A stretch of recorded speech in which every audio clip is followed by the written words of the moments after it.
Hey, we're talking about functions right now. A function is an equation, typically, where if you were to graph it, it's usually a straight line, but there's going to be some rules about it.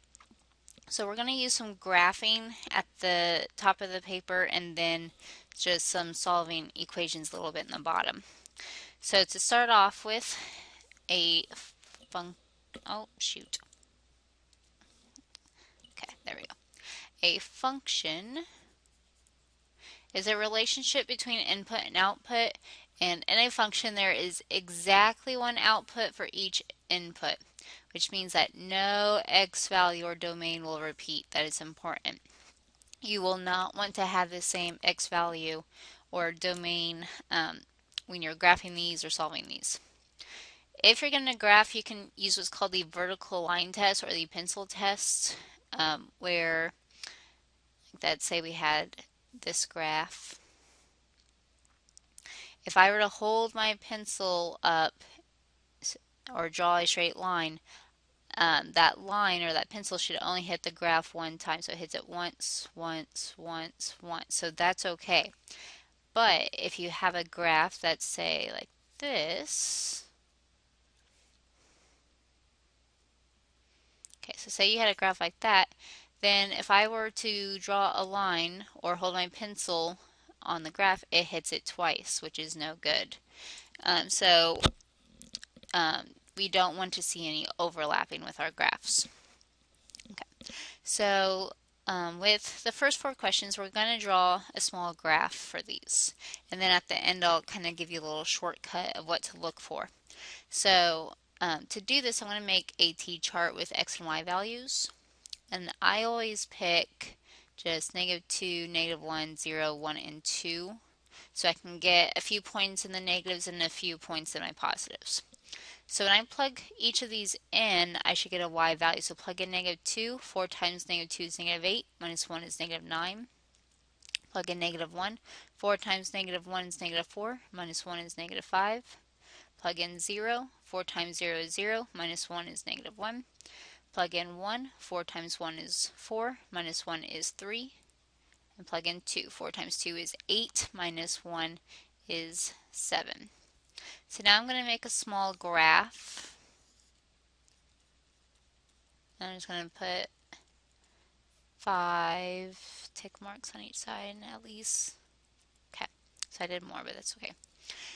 Okay, so -2, -9, that's off my graph, so I'm not going to worry about it because I really just need a few points. -1, -5, 1, 2, 3, 4, 5. 0, -1, 1, 3, and then 2, 7 would be off my graph, but that's okay. So I can see this is going to make a straight line. And so if I used my pencil or the vertical line test, it would pass because my line, if I draw a straight line, it's only going to hit it once each time. So I'm going to say, yes, this is a function. And the reason could be as simple as is a function because it passes the vertical line test.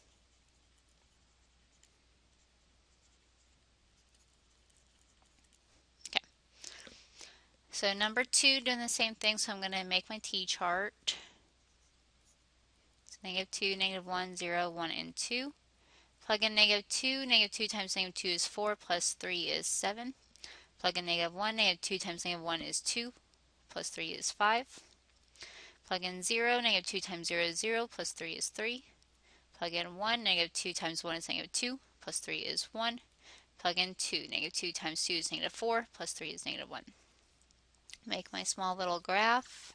And again, it's helpful to just have at least 5 little tick marks on each side.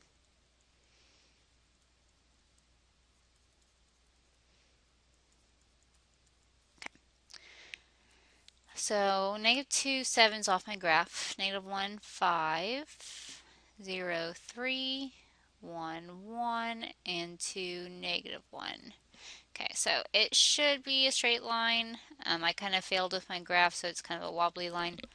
But we can see that this would pass the vertical line test. So again, my answer is yes, and it passes the vertical line test.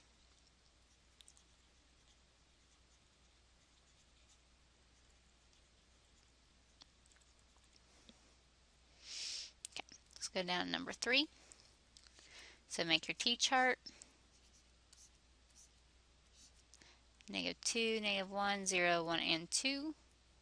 Plug in -2, oh, this one is helpful if you get y by itself. Otherwise, you're going to have more work. So to get y by itself, I'm going to have to move this 3x over to get y equals 3x plus 8. So don't actually do 3x plus 8 is 11x because those aren't like terms. Keep them separate. They don't like each other. So now we can plug in -2. 3 times -2 is -6 plus 8 is 2. -1, 3 times -1 is -3 plus 8 is 5.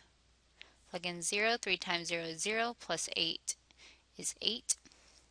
Plug in 1, 3 times 1 is 3 plus 8 is 11. And plug in 2, 3 times 2 is 6 plus 8 is 14. Now, since I only have 2 points that would typically fit on my graph because 8, 11, and 14 are bigger than my typical 5, I'm going to make my graph have more positive y numbers than having it completely even. Sorry, losing my voice a little bit. So 1, 2, 3, 4, 5, 6, 7, 8. I need at least 8 so I can get 3 points on there. Okay, so -2, 2, -1, 5, and 0, 8 will give me my line. Now, the previous two we said it passes the vertical line test, which this one does as well, but that's come up with a different reason. So yes, this is a function. I know this because it passes the vertical line test, but another way to word that would make you sound really intelligent, is a really good way to word it, is there is exactly one output for each input. So in other words, there are no x values that repeat. So none of those repeated in my t-chart. If I go on the line, this x value is different from that x value, which is different from that x value. So there are no x values that repeat on this graph. We will actually see in number 4 that that's not the case. So for number 4, I want to get x by itself, so I'm going to divide both sides by 4 to get x equals 2. So I'm graphing x equals 2, but if I got to make my t-chart, well, according to this, x is always 2, so I have to always use 2's.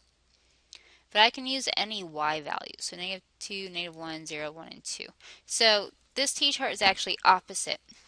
The reason is because the first 3 examples had y by itself, so we could have plug in anything for our x to see what y is.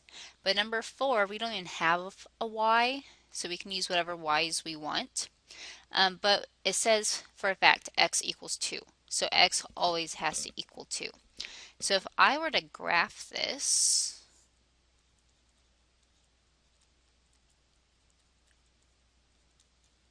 okay, so I have a point at 2, -2, 2, -1, 2, 0, 2, 1, and 2, 2. So it makes a line going straight up and down. So this would not pass the vertical line test, because if I hold my pencil up or make a line, it's going to touch every single dot. So no, this is not a function. And you can say does not pass vertical line tests, or you could say more than one output for each input. So no, doesn't pass vertical line tests. Okay, so a really quick way to kind of see if it's going to give you a function is, one, I need to see a y somewhere in the equation. So the first 3 had a y, the 4th one did not. So that's my clue that it's not going to be a function. So you need to see a y. The second thing is sometimes you will see exponents. So I can't say that every time you have an exponent, it's not going to be a function, but that'll be the case sometime. So if you have exponents, you want to be careful with it and make sure that you do graph it. But if you don't see a y, that's definitely a clue. It's not going to be a function. Okay, so I'm going to go down. Now we're going to do something called function notation, which some people think is really difficult, but it's a lot easier than what people make it out to be. Function notation is when equations that are functions are written in this form, where instead of y equals, it says f of x equals. So this is worded f of x. Okay. So this really kind of is the same thing as y equals 3x minus 8. One big difference is when they go to say this, f of x equals, they're going to put a number in place for x. All that tells you is whatever number is here, plug it in for x and solve it. So if I look at number 1, it says f of x equals negative 4x plus 7. Find f of 2. So what this tells me is I'm going to take this 2 and plug it in for x and solve. I know that because they replaced x with 2. So I'm going to take negative 4, replace the x with a 2, plus 7. Now, I'm not going to worry about the left side. The left side is just kind of like a y. It's just going to be there. So I'm solving the right side. Negative 4 times 2 is negative 8. So f of 2 is equal to negative 1.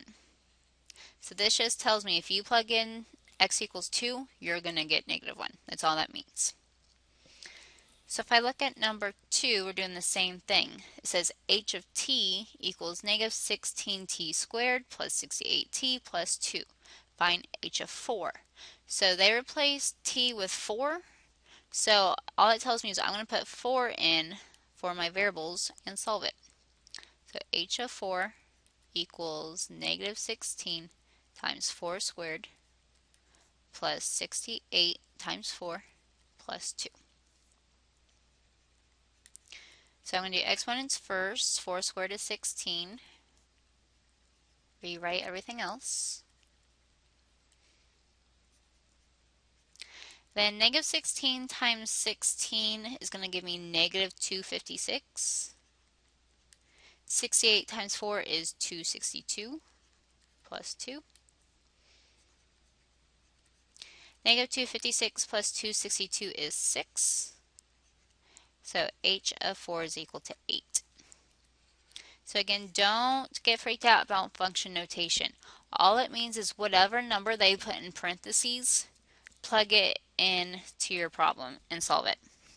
So if you have any questions, feel free to email me.